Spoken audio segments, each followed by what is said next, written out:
The Imperium does not waste anything. Not metal, not food, not faith. And when a space marine stops believing, the Imperium does not simply execute him. It repurposes him.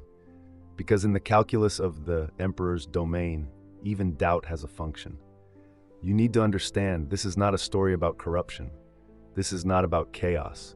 This is about what happens when the machine that makes angels realizes one of its components no longer believes in its own divinity.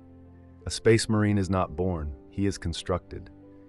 The process begins with a child, usually between 10 and 14 years of age. The Adeptus Astartes call them aspirants, but that word is a kindness. They are raw material, genetic clay. The chapter selects them through trials that kill most candidates before implantation even begins. This is intentional.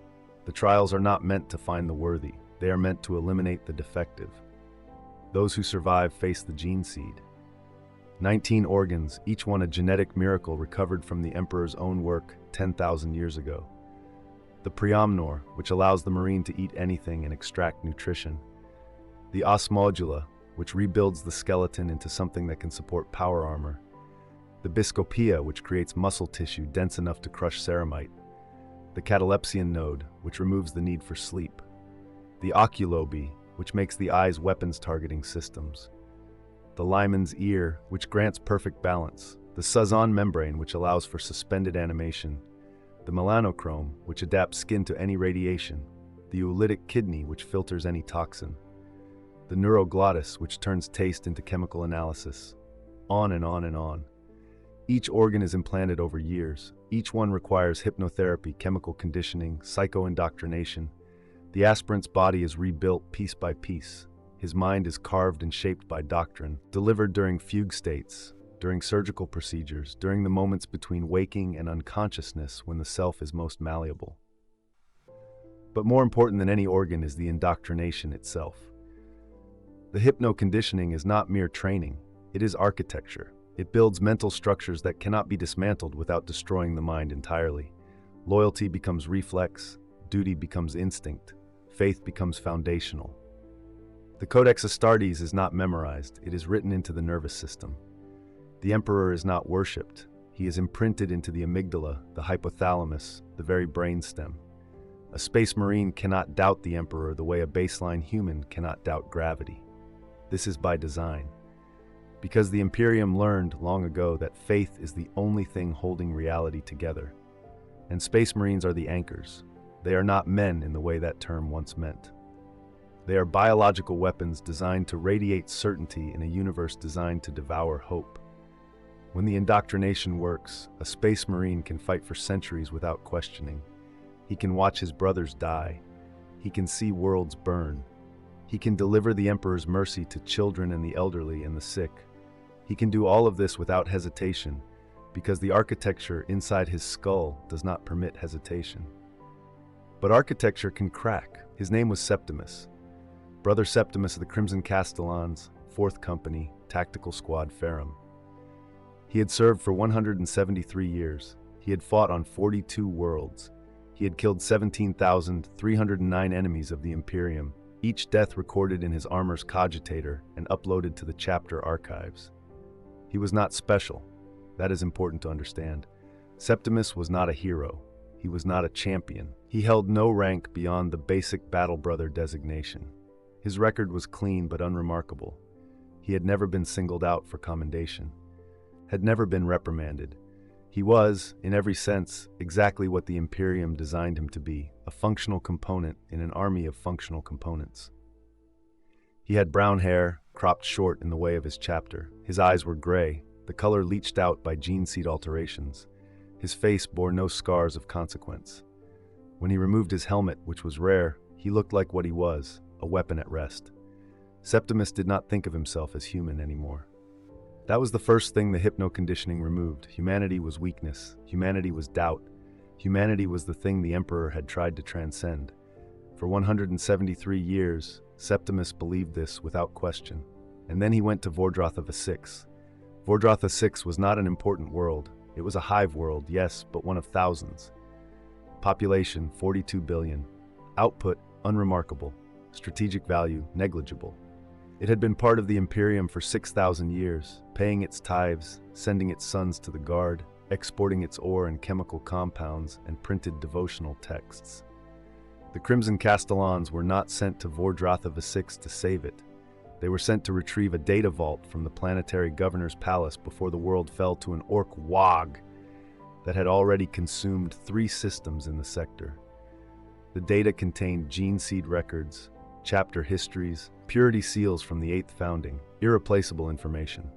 The mission was simple: drop pod insertion, fight through 6 kilometers of hive structure, extract the vault, evacuate. The 4th Company deployed in full, 200 Space Marines against an estimated 12 million Orks. This was not considered difficult. The Castellans had faced worse odds. Septimus's squad was assigned to the southern approach, securing a transit corridor that would serve as the extraction route. They encountered resistance immediately. Ork boys pouring through breached hab blocks, firing looted autoguns and screaming their primitive war cries. The fight lasted 4 hours.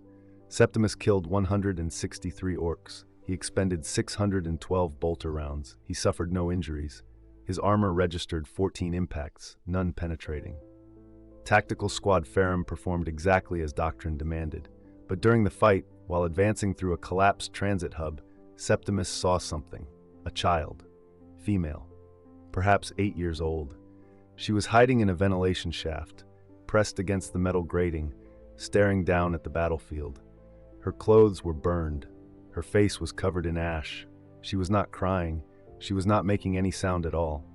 Septimus saw her for exactly 1.3 seconds as he moved past. His helmet's auto senses logged her presence, categorized her as non-combatant civilian, and dismissed her as tactically irrelevant. He continued advancing. This was correct procedure. The mission was extraction. Civilians were not part of the objective. The Hive was already lost. Resources could not be diverted. The Imperium's strategic calculus had already written off Vordratha VI. To stop and render aid would be to fail the Emperor. Septimus knew this. He had internalized this through decades of conditioning. But for the first time in 173 years, a small part of his mind, a part that should not have existed, asked a question. Why? Not why tactically, not why strategically, why at all? Why does a child burning in a collapsing hive serve the Emperor?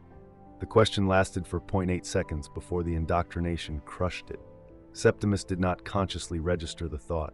His body continued moving. His bolter continued firing. He completed the mission without error. 4th Company extracted the vault. They evacuated.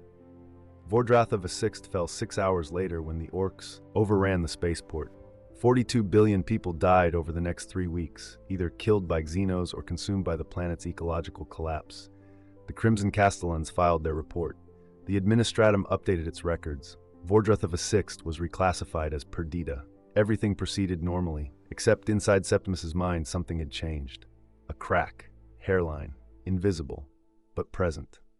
The human mind is not designed to hold 2 contradictory thoughts simultaneously. It creates dissonance. It creates stress.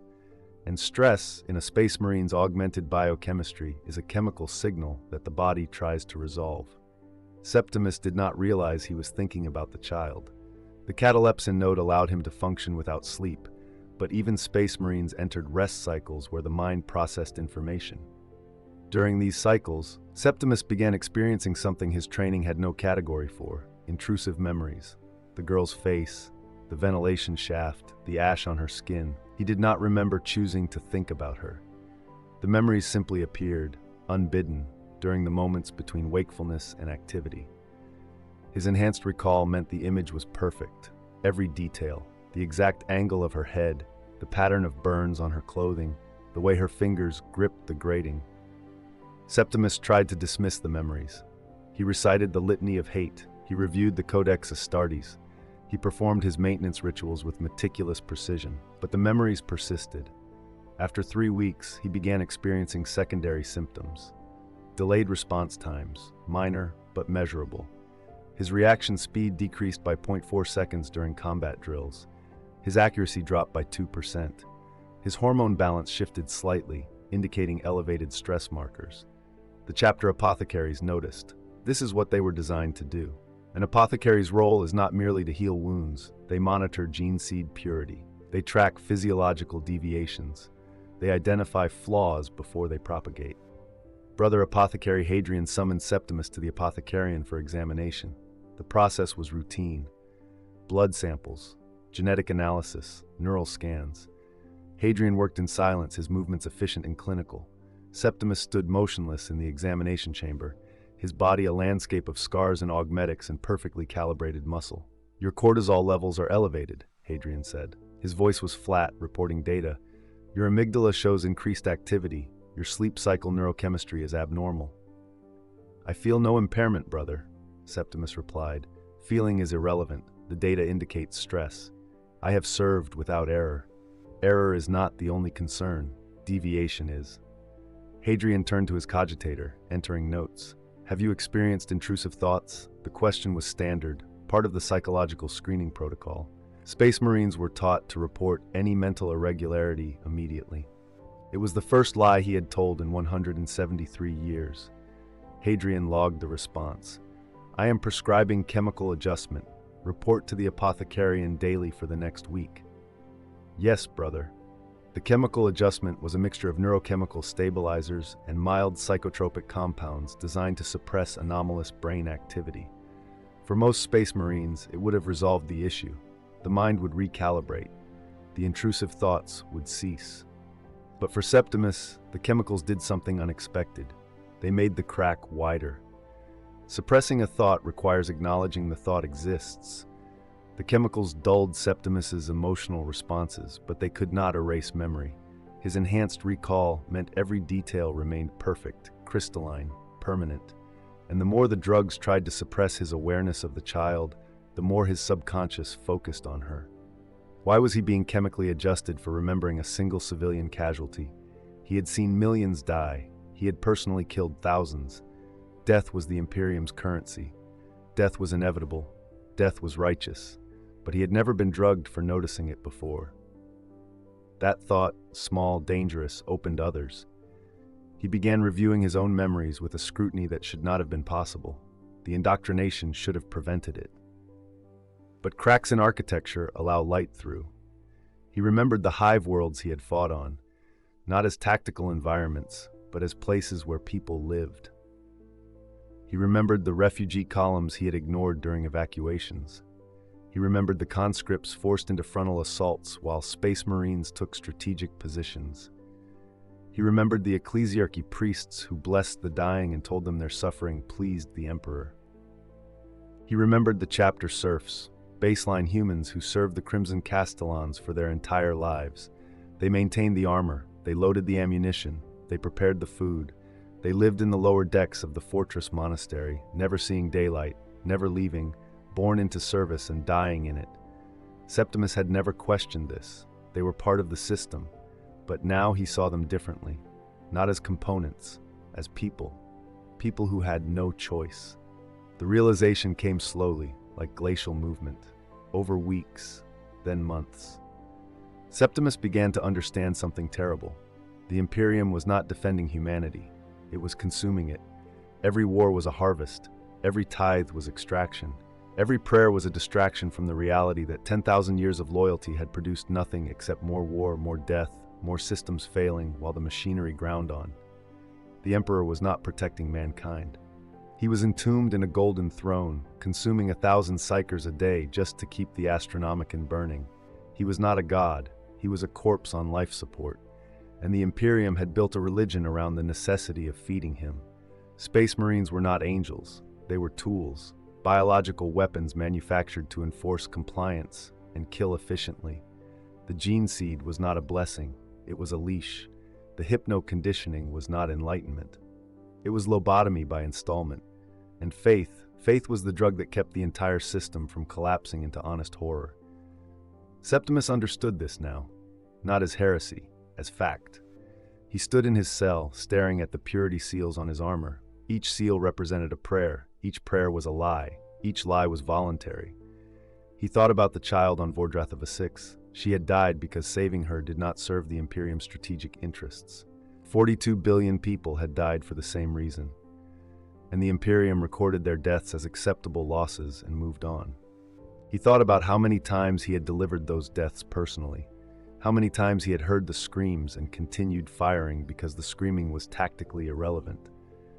Septimus felt something he had not felt since before his gene seed implantation. He felt human, and he felt ashamed. A space marine cannot hide psychological deviation. His biochemistry betrays him. His behavior betrays him. The system is designed to detect exactly what Septimus was experiencing. Within 2 months, Brother Chaplain Mordecai summoned him. The chaplains are the keepers of faith. They are not priests in the way the ecclesiarchy understands the term. They are psychological enforcers. Their role is to identify and correct ideological drift before it becomes corruption. Mordecai's office was a sanctum of bones and prayer. Skulls lined the walls. Former chapter masters, honored brothers, enemies of note. The floor was polished stone inscribed with the names of every castellan who had fallen in service. Incense burned from censers, the smoke sharp and medicinal. Septimus entered without his helmet. This was protocol. The chaplain must see the face. Mordecai stood before a shrine to the emperor. He wore his armor, black, trimmed in crimson, the skulls of his office mounted on his pauldrons. His face was augmetic, the flesh replaced decades ago after a xenos blade had carved through his jaw. When he spoke, his voice resonated from a vox grill, each word precise and amplified. Brother Septimus, you have been summoned because your service has become inconsistent. I have completed every mission assigned, my lord. Completion is not consistency. Your performance metrics have degraded. Your response times are slow. Your accuracy has decreased. Your biochemical markers indicate sustained stress. Apothecary Hadrian reports you may be experiencing doubt. The word hung in the air like poison gas. Doubt, not heresy, not corruption. Doubt, the precursor, the seed. I experience no doubt, my lord, Septimus said. The lie came easier now. Then explain your deterioration. I cannot, or will not. Septimus said nothing. Mordecai stepped closer. His augmetic eyes focused with mechanical precision, analyzing Septimus's micro-expressions, his pupil dilation, his breathing rate. Do you believe in the Emperor? Yes, my lord. Do you believe he is divine? Yes, my lord. Do you believe humanity is worth defending? Septimus hesitated. 0.9 seconds. Mordecai saw it. You hesitated, brother. I misspoke, my lord. Yes, humanity is worth defending. Why? The question was a trap. Mordecai was not asking for theology. He was asking for reflex. A loyal space marine does not need to think about why. He knows. The answer is burned into his brain. Septimus opened his mouth. No words came, because he no longer knew the answer. Or worse, he knew the answer, and it was no longer acceptable.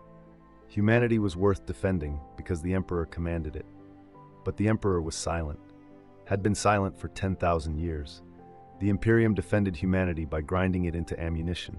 Every hive world was a furnace. Every regiment was expendable. Every civilian casualty was acceptable. Defending humanity required destroying it, piece by piece, world by world, generation by generation. The logic was circular. The system justified itself by existing, and Septimus could no longer pretend it made sense. I serve the Emperor, he said finally. That is reason enough. Mordecai studied him for a long moment. You will undergo reclamation. Reclamation is not a punishment. This is important to understand. The Imperium does not punish doubt. Punishment implies waste. Punishment implies the doubter is unsalvageable, but a space marine is too valuable to waste. The gene seed alone is irreplaceable. Training, the augmentation, the decades of experience, all of it represents an investment the Imperium cannot afford to discard. So when a space marine begins to fracture, the Imperium does not execute him, it repairs him. Reclamation is the process by which a space marine's psychological architecture is rebuilt. It is hypno-conditioning taken to its ultimate extreme. The mind is wiped, not erased, wiped, cleaned, restored to factory settings. The subject is placed in a psycho-indoctrination chamber and subjected to weeks of uninterrupted conditioning, sensory deprivation, chemical adjustment, hypnotic induction, surgical intervention if necessary. The goal is not to convince the subject of the Emperor's divinity. The goal is to make doubt neurologically impossible. When reclamation is complete, the subject emerges functionally identical to his previous self. Same skills, same memories. But the architecture is rebuilt. The cracks are filled. The doubt is gone. Not because he chose faith, because he no longer has the capacity for doubt. Septimus was escorted to the reclamation chambers by 2 chapter serfs. They were silent. They had done this before. They knew what happened inside. The chamber was deep in the fortress monastery, below the apothecarian, below the armory, below the crypts. It was a place that did not appear on official schematics, a place that had no name. The door was reinforced ceramite, 3 meters thick. It opened with a hiss of pneumatic pressure. Inside, the chamber was white, sterile. The walls were smooth, featureless. In the center stood the apparatus, a throne of steel and cable bristling with neural interfaces, injector arrays, sensory inhibitors. Brother Apothecary Hadrian was waiting. So was Mordecai. So was the Master of Sanctity, the chapter's highest-ranking chaplain. His presence meant this was not routine. This was significant. Brother Septimus, the Master of Sanctity, said. His voice was ancient, scarred by centuries of command. You stand at a precipice. Beyond lies heresy, chaos, damnation. We offer you salvation, the Emperor's mercy. Submit to reclamation, and you will be restored.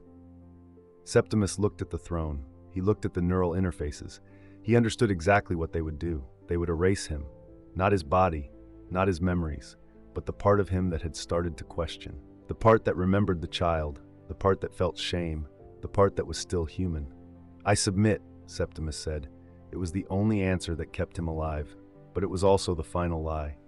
Septimus was strapped into the throne. The neural interfaces locked around his skull, each contact point sharp, invasive.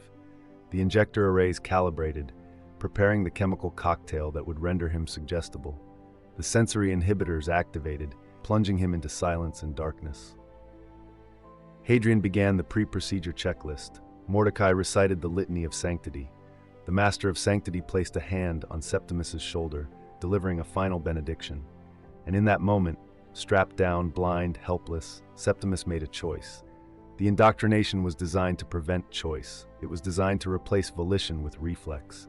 But the cracks had grown too wide. The light had come through. And now, for the first time in 173 years, Septimus chose. He activated his Laraman cells. This should not have been possible. The Laraman's organ creates specialized cells that clot wounds instantly, sealing injuries in seconds. It is an autonomic function, triggered by injury, not conscious thought. But Space Marines can learn to manipulate their own biology. It requires decades of meditation, biofeedback training, absolute control. Most never master it. It is considered unnecessary. Septimus had mastered it. During his rest cycles, during the months of doubt, he had practiced, not consciously preparing to escape, but preparing nonetheless. His body, sensing danger, had begun optimizing for survival. He focused on his radial artery. He ruptured it internally, a controlled hemorrhage. The Laraman cells flooded the site, clotting the blood, but Septimus forced them to overproduce. The clotting became a blockage. The blockage created pressure. The pressure triggered his biscopia, flooding his system with adrenaline analogs. His heart rate spiked. His blood pressure surged. The monitors in the chamber screamed warnings. Hadrian turned, saw the readings, reached for the override controls. Septimus broke the restraints. Ceramite buckled. Steel snapped. The neural interfaces tore free, ripping scalp, gouging bone. Blood sprayed across the white walls. Hadrian reached for his bolt pistol. Septimus was faster. A single punch, delivered with 300 years of training in the full force of augmented muscle, crushed Hadrian's chest cavity. Ribs shattered, organs ruptured. The apothecary collapsed, choking on blood. Mordecai raised his Crozius Arcanum, the weapon crackling with energy. He was shouting something, a prayer, a command, a curse. Septimus didn't hear it. He tore the weapon from Mordecai's grip and drove it through the chaplain's skull, the energy field incinerating brain tissue, the augmetic face sparking and dying. The Master of Sanctity backed toward the door, reaching for the Vox controls to call for reinforcements. Septimus crossed the distance in 0.3 seconds. He grabbed the Master's head in both hands and twisted. The neck snapped. The body dropped. 3 Space Marines dead in 4 seconds. Septimus stood in the white chamber, covered in blood, his own and theirs. His scalp hung in tatters. His skull was visible in patches. His breathing was ragged. He looked at the throne, the neural interfaces, the apparatus that would have erased the last human part of him. He had killed his brothers to avoid it. That meant he was already lost. The Imperium would call him traitor now, heretic, fallen. They would hunt him. They would find him. They would kill him, but they would not reclaim him. He walked to the door, opened it, and disappeared into the lower levels of the fortress monastery. The alarm sounded 18 seconds after Septimus left the chamber. Chapter serfs discovered the bodies. They triggered the security protocols. Within minutes, the entire fortress monastery was locked down, blast doors sealed, automated defenses activated. Every space marine on station was mobilized. Brother Captain Validus, commander of 4th Company, received the report and immediately understood the severity. A space marine gone rogue inside the fortress monastery was a threat beyond measure, not just for the lives at risk, though that was significant, but for what it represented. Doubt was contagious. If one space marine could break conditioning, others might as well.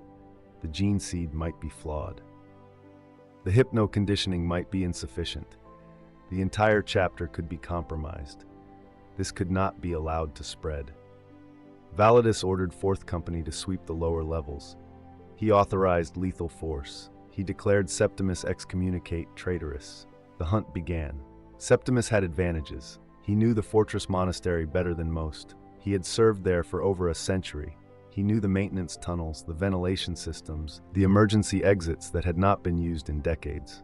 But he also had disadvantages. He had no armor, no weapons, no supplies, and he was bleeding heavily from the scalp wounds, leaving a trail. He moved through the darkness, using his enhanced vision to navigate the service corridors. Behind him, he heard the thunder of boots. The Crimson Castellans were coming. He descended, level after level, down into the oldest parts of the fortress monastery where the stone was ancient and the machinery was half forgotten.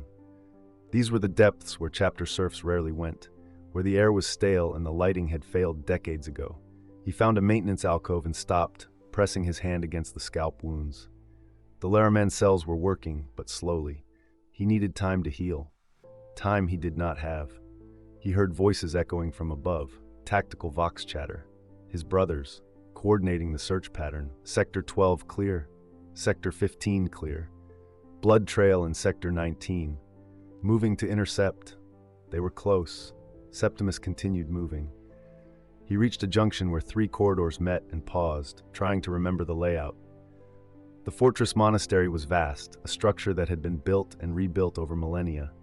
Parts of it were labyrinthine. Parts of it were forgotten. He chose the left corridor. It sloped downward deeper into the bedrock. The walls here were not reinforced. They were raw stone, ancient, pre-imperial. This was foundation. This was the mountain itself, and at the end of the corridor he found a door. It was old. Older than the fortress monastery. Older than the Imperium, perhaps. The metal was corroded, the markings worn smooth, but it was still sealed. Septimus forced it open. The hinges screamed. The metal buckled. Inside was a chamber, circular, carved from stone. In the center was a well. Not a water well, a shaft descending into darkness. Septimus looked down. His enhanced vision could not find the bottom. Behind him, the sound of boots grew louder. His brothers were seconds away. He stepped over the edge and dropped. The fall lasted 7 seconds. Septimus counted them. His lineman's ear provided perfect equilibrium, allowing him to orient mid-fall. His os modula allowed him to absorb the impact when he hit bottom, a stone floor, wet, slick with moisture. He rolled, distributing the kinetic energy, and came to a crouch. Nothing broken.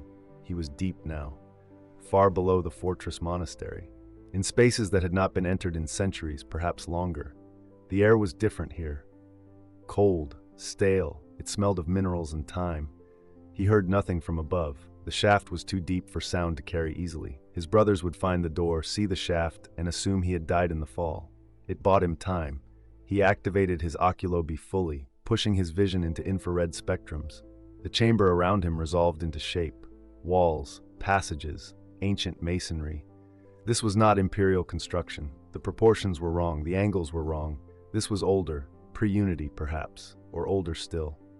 Septimus began walking. The passages twisted, descended, branched. He chose directions at random, simply moving deeper, away from the fortress monastery, away from his chapter, away from everything he had been. As he walked, he thought about what he had done. He had murdered 3 space marines. His brothers. Men he had served beside for over a century. He had broken conditioning, he had rejected the Emperor, he had become exactly what the Imperium feared most, and yet he felt no regret, only certainty. He had not fallen to chaos. He had not been corrupted by xenos' influence or tainted by warp exposure. He had simply remembered that he was human. And in the Imperium, that was the greatest heresy of all. Hours passed, or perhaps days. Time became meaningless in the dark. His catalepsian node allowed him to continue moving without rest. His preomnor allowed him to eat the lichen growing on the walls, extracting enough nutrition to sustain himself. He found water, an underground stream, cold and clean. He drank, he washed the blood from his face. The scalp wounds had sealed completely now, the Laraman cells doing their work. He found bones, human bones, thousands of them. Scattered in a chamber that looked like it had once been a catacomb, skulls stared eyelessly from niches carved into the walls. Femurs lay in piles, ribs jutted from the stone floor like broken fingers. Who had they been? Septimus did not know. Colonists, perhaps. Settlers from the dark age of technology. People who had built something here before the Imperium came, before the Emperor, before the galaxy broke. They had died here, forgotten, their names lost. Their lives meaningless to the system that followed. Just like the child on Vordrothava 6, just like 42 billion others, just like everyone. Septimus stood among the bones and felt the full weight of understanding settle over him. The Imperium was a machine that turned people into numbers. Faith was the fuel. Suffering was the output. And the machine would continue grinding until there was nothing left to feed it. He could not stop it. He could not change it. He was one broken component, cast out, hunted, but he could refuse to participate. That was the only choice left. Septimus was declared excommunicate traitorous by order of the chapter master. The Crimson Castellans searched the fortress monastery for 6 weeks. They found blood trails. They found the shaft. They found nothing else. Eventually, they declared him dead, lost in the deep places beneath the fortress, consumed by the mountain. The chapter performed the rites of excommunication. They stripped his name from the rolls. They marked his gene seed as irrecoverable. They amended the records to show that Brother Septimus had died in honorable combat on Vordrothava 6, his sacrifice preserving the chapter's sacred relics. The truth was classified, buried in archives accessible only to the chaplains and the chapter master, because the truth was too dangerous. If one Space Marine could lose faith, others might as well. The gene seed might be flawed, the conditioning might be insufficient, the system itself might be failing. Better to pretend it never happened. Better to move on. Fourth Company was deployed to another war. The machine continued grinding, and deep beneath the fortress monastery, in the ancient places where no light reached, Septimus walked. He did not know where he was going. He did not have a plan. Escape was impossible. The fortress monastery was on a world far from any viable civilization. Even if he reached the surface, there was nowhere to run. The Imperium was everywhere. But he continued walking, because walking was choosing, and choice was the only thing he had left. He thought about faith. The Imperium called it strength. But Septimus understood now that faith was not strength. Faith was surrender. Faith was the choice to stop questioning, to stop thinking, to let the machine use you without resistance. True strength was doubt. Doubt meant seeing the system clearly and choosing anyway. Not because you believed it was right, but because you believed something else was worth preserving. Not the Imperium, not the Emperor, the people inside the machine. The child on Vordrothava 6 had not needed faith. She had needed help. And the system had declared her tactically irrelevant, because that was what the Imperium designed them to be. And Septimus, who had broken free of that design, walked alone in the dark, the last human part of him still intact, still choosing, still refusing. You need to understand what Septimus learned in those final hours. The Imperium does not fail because of chaos. It does not fail because of xenos. It does not fail because the enemies are too strong. The Imperium fails because it was designed to fail. 10,000 years ago, the Emperor built a system to unite humanity, to protect it, to guide it into a future where reason and science would replace superstition and faith. He built the Imperium as a temporary structure, scaffolding meant to be dismantled once humanity was strong enough to stand alone. But the Emperor fell. and the scaffolding became permanent. The people who inherited the Imperium did not understand it. They could not maintain it. So they did the only thing they could. They stopped trying to improve it and started trying to preserve it. Preservation became the goal, not progress, not growth, not adaptation. Preservation. And to preserve something that was breaking, they built faith around it.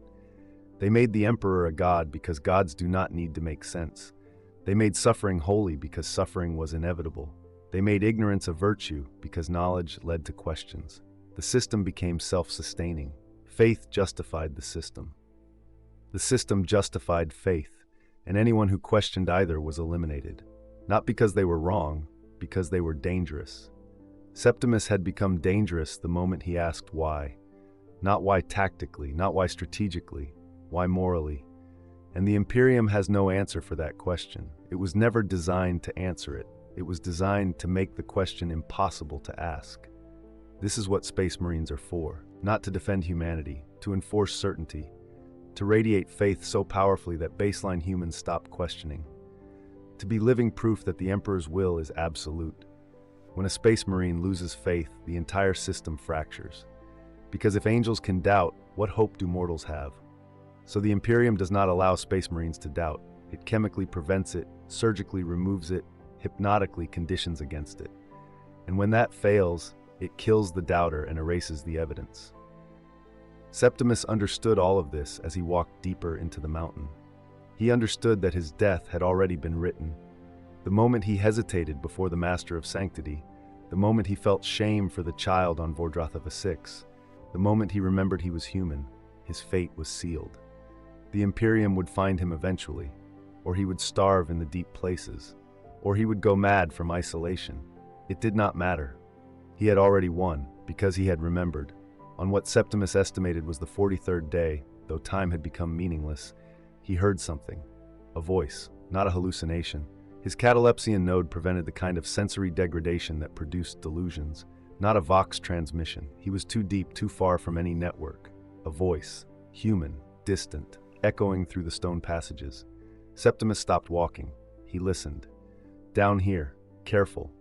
Readings show explorators, or tech priests, or something else. The words were fragmented by distance and stone, but they were real. Septimus had a choice. He could avoid them, continue deeper, let them pass, remain hidden, or he could reveal himself.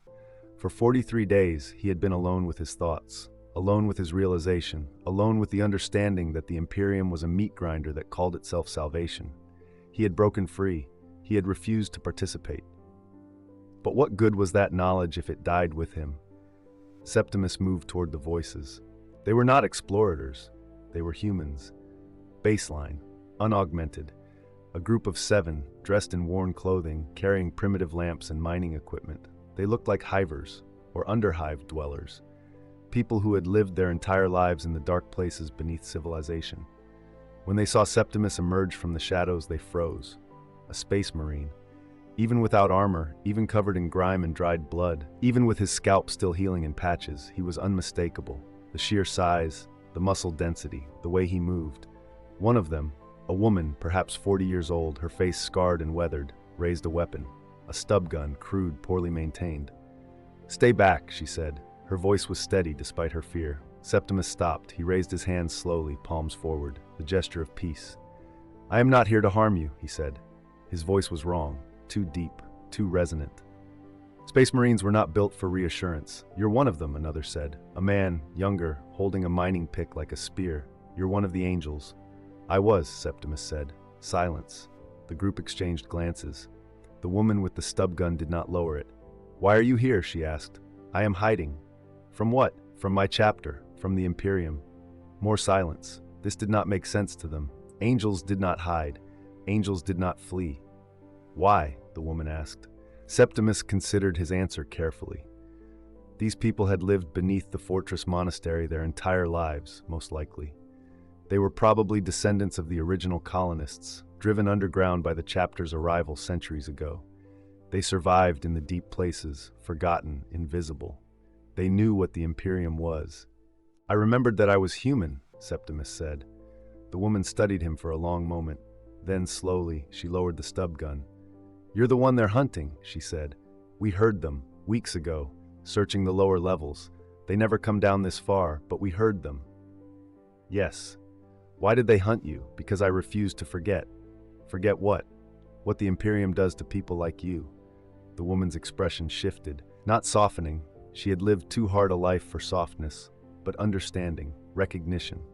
Come with us, she said. They lived in a cavern system that had once been a geothermal processing plant, built during the dark age of technology.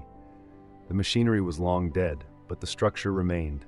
Vast chambers carved from stone, connected by tunnels, lit by bioluminescent fungi the people had cultivated over generations. There were hundreds of them, maybe 1,000. Families, children, old people. They had built a life down here, in the dark, beyond the Imperium's reach. They called themselves the Forgotten. They were descended from colonists who had refused to swear fealty when the Crimson Castellans claimed the world. Rather than submit or die, they had fled into the deep places. Generations had passed. The Imperium had forgotten they existed, and they had survived. They grew mushrooms for food. They collected water from underground streams. They manufactured primitive tools from salvaged metal. They had no connection to the Imperium, no tithes, no faith, no prayers to the Emperor. They were free, in a way Septimus had never been. The woman who had found him was named Kira. She was a leader among the Forgotten, not through rank or title, but through respect. She brought Septimus before the community's council, a group of elders who gathered in what had once been a control chamber. They asked him questions. Who was he? Why had he fled? What did he want? Septimus told them the truth. He told them about Vordrotha Vasix, about the child in the ventilation shaft, about how the system had declared 42 billion lives tactically irrelevant, about how the Imperium was not protecting humanity, it was consuming it. He told them about gene seed and hypno-conditioning and reclamation, about how space marines were not angels but tools, about how faith replaced understanding, about how the machine ground on, burning people as fuel, because preservation was the only goal. The elders listened in silence. When he finished, one of them, an old man, his face deeply lined, spoke. "We know," he said. "We have always known." "Then why do you not fight?" Septimus asked. "Fight how? Fight with what? We are 1,000 people. The Imperium is 1,000,000 worlds. Fighting would mean dying, so we hide. We survive. We remember that we are human. That is our resistance." Septimus understood. This was not heroism. This was not rebellion. This was simply the choice to exist outside the machine. It was what he had chosen, walking in the dark. "Can I stay?" he asked. The elders conferred quietly. Then Kira spoke. "You are dangerous to us. If they find you, they will find us. If they find us, they will kill us all." "I know, but you are also one of us now. You have chosen to remember. That makes you forgotten." She extended her hand. Septimus took it. Septimus lived among the Forgotten for 17 years. He worked. His enhanced strength made him invaluable for heavy labor, clearing tunnels, moving stone, repairing ancient machinery. He taught them what he knew of engineering, of tactics, of survival. He helped them expand their caverns, cultivate more food, purify more water. He did not fight. There was no one to fight. The Imperium never returned to the deep places. The Crimson Castellans had declared him dead and moved on. He aged slowly. Space Marine metabolism extended lifespan significantly. While the people around him grew, older, had children, died, Septimus remained. Constant, unchanging. He became a fixture of the community. The elders consulted him. The children climbed on him. The adults asked him to settle disputes, to solve problems, to tell stories. He told them about the galaxy, about the worlds he had seen, about the Imperium's endless wars. But he also listened. He learned their stories. He learned their songs. He learned how they had survived, generation after generation, by simply refusing to participate in the system above them. He learned what it meant to be human again. Not a weapon, not a tool, not an angel, just a person. Living, choosing, remembering. One day, Kira asked him if he regretted his choice. They were sitting by one of the underground streams, watching the water flow through channels carved by time and patient hands. "Regret?" Septimus considered. "No. You could have been immortal, honored, glorious. I would have been a slave. You were free before? I thought I was. But freedom is not the absence of chains. It is the ability to choose your purpose. The Imperium chose mine. Here I choose my own." Kira nodded. And what have you chosen? To help, to build, to remember. That is a small thing. Yes, Septimus agreed, but it is mine. They sat in silence for a while, listening to the water. You know they will never stop looking, Kira said eventually. The Imperium, they do not forgive. They do not forget. I know. What will you do when they come? Die, probably. Does that frighten you? Septimus thought about the child on Vordrath of the Six, about Brother Apothecary Hadrian and Chaplain Mordecai and the Master of Sanctity, about the 42 billion people the Imperium had written off as acceptable losses. No, he said, death is inevitable. What frightens me is dying without having lived. I have lived. Here with you. That is enough. Kira smiled. It was a rare expression on her weathered face. You are more human than most humans I know. I am trying. They came on the 17th year, 6th month, 11th day. Not the Crimson Castellans. Something else. A geological survey team dispatched by the Adeptus Mechanicus to catalog mineral deposits. They descended deeper than anyone had in centuries, following seismic readings, mapping the old tunnels. They found the Forgotten. The survey team reported back. The Adeptus Mechanicus informed the Crimson Castellans. The Crimson Castellans mobilized because the Forgotten were illegal, unregistered, untithed. They represented humanity that had slipped through the Imperium's fingers. That could not be allowed. The Castellans deployed Third Company, 200 Space Marines, not to fight, not to conquer, simply to purge. Septimus knew they were coming before the Forgotten did. His enhanced hearing picked up the vibrations in the stone, the thunder of boots, the hum of power armor. He gathered the people in the central cavern. They are coming, he said. You need to run. Now, take the deep passages. Go as far as you can. Some of you may survive. What about you? Kira asked. I will buy you time. You cannot fight 200 Space Marines. I do not need to fight them. I need to delay them. Kira gripped his arm. Septimus, you will die. Yes. Then why? Because you deserve a chance to run. Because the Imperium has taken enough. Because I choose this, he smiled. It felt strange on his face. He had not smiled in decades. Go. The Forgotten fled. Mothers carried children. Elders helped each other. They disappeared into the deep passages, moving as quickly as they could, leaving behind everything they had built. Septimus waited in the central cavern. He had no armor, no weapons. Only his augmented body and 17 years of living as something other than a weapon. The Crimson Castellans entered the cavern in tactical formation, bolters raised, scanning for threats. Brother Captain Validus was leading them. He saw Septimus immediately. For a long moment, no one moved. Validus stepped forward, lowering his bolter slightly. Septimus, he said. His voice was amplified by his helmet's vox grill. You are alive. Yes. You are excommunicate traitorous. Yes. Why did you not die? Because I chose to live. Validus was silent. Behind him, Third Company maintained formation, weapons ready, one order and they would fire. Septimus would be reduced to atoms. What have you been doing? Validus asked. Living, helping, remembering I am human. You are not human, you are Adeptus Astartes. No, Septimus said. I was Adeptus Astartes, now I am just human. And so are you, brother, beneath the conditioning, beneath the gene seed. You are human, you have simply forgotten. We do not forget, we transcend. You replace, you suppress, you surrender, but you do not transcend. Validus raised his bolter. You speak heresy. I speak truth, and you know it. Every Space Marine knows it. Deep in the part of you that still dreams, still doubts, still questions. You know the Imperium is broken. You know the Emperor is dead. You know faith is a lie we tell ourselves to keep fighting. Silence. You will kill me now, and you will kill the people who lived here, and you will report that the mission was successful, and you will continue serving. And one day, you will stand where I stand, and you will remember this moment, and you will understand. I will never understand traitors. I am not a traitor, brother. I am free. Validus fired. The bolter round hit Septimus in the chest. It punched through muscle, shattered bone, detonated inside his rib cage. His Laraman cells tried to seal the wound. His Susan membrane tried to trigger hibernation. His body tried to save itself. But there was too much damage. Septimus fell. As he died, he thought about the child on Vordrath of the Six. He thought about Kira and the Forgotten. He thought about 17 years of living as something other than a weapon. He thought about choice, and he smiled, because he had chosen, and that was everything. My lord, Third Company has successfully purged the illegal settlement discovered in the deep regions beneath the fortress monastery.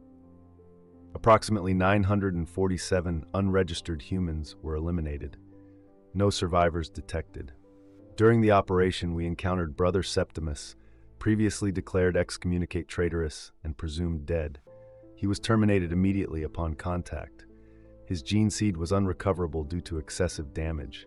His presence has been stricken from all records. The tunnels have been collapsed. The area has been marked for permanent exclusion. Third Company sustained no casualties. Morale remains high. Faith remains absolute. The Emperor protects. Brother Captain Validas. But the report was incomplete, because 73 people survived. They had run deep enough, fast enough, far enough. They scattered into passages even the Crimson Castellans did not know existed. They survived, and they remembered. They remembered Septimus. They remembered his choice.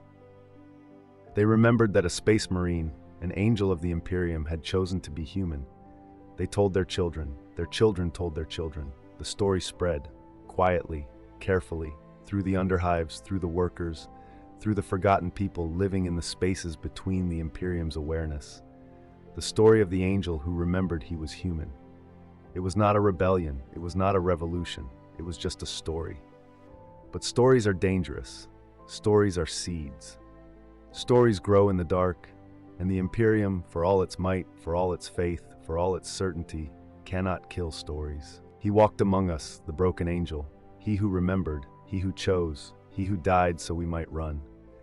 We do not pray to the Emperor, we do not kneel to golden thrones, we do not burn ourselves as fuel. We remember we are human, we remember we can choose, we remember Septimus, and we survive.